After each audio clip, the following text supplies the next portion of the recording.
এখন যখন আমি ভিডিওটা করছি এখন বাজে রাত্র 3টা। আসলে প্রবাসী মানে যারা বাহিরে কাজ করি আমরা আর কি, সৌদি আরবে ব্যস্ততাটা অনেক কঠিন একটা জিনিস আর কি। দেখা যায় আর 1 ঘন্টা পরে সেহরি খাইতে হবে, বাসায় আসলাম, খানা বানাইলাম, এখন আবার ডিউটিতে যাচ্ছি। আমার ডিউটি আছে, ক্লোজিং করিয়ে তারপর বাসায় আসতে হবে।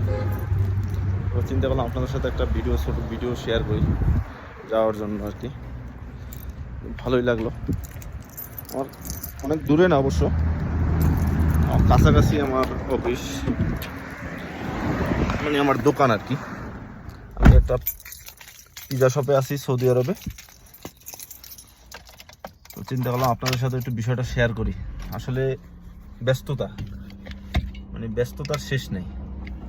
ডিউটি শুরু হয়েছে, ডিউটি করতেছি, তার ভিতরে খানা বানাইলাম, যেহেতু রোজা রাখতে হবে। তার ভিতরে আবার মনে করেন ডিউটি অবস্থায় এসে খানা বানাইলাম, তার ভিতরে আবার ডিউটি আছে। অলরেডি অনেক টাইম ডিউটি করছি, এখনও আছে আর কি। এখন আরও 1 থেকে 1.5 ঘন্টার মতন ডিউটি করতে হবে। তো এই হইল আর কি, মানে যারা আমরা বাহিরে থাকি তাদের জীবন।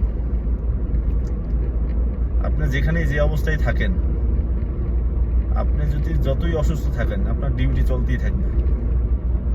হ্যাঁ, আমরা সবাই মনে করি যে আসলে সবাই ফ্রি থাকি, দেখি তো সবাই সবার মতন করে ফ্রি, আসলে কেউই ফ্রি থাকে না এখানে। এই প্রবাস জীবনে কেউই ফ্রি থাকে না, সবাই ব্যস্ত,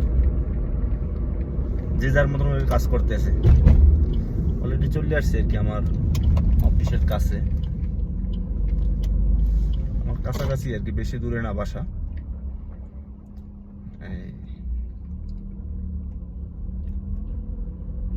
তো আপনাদের সাথে একটু শেয়ার করলাম আমার দৈনন্দিন কাজের একটু ছোট একটা ভিডিও।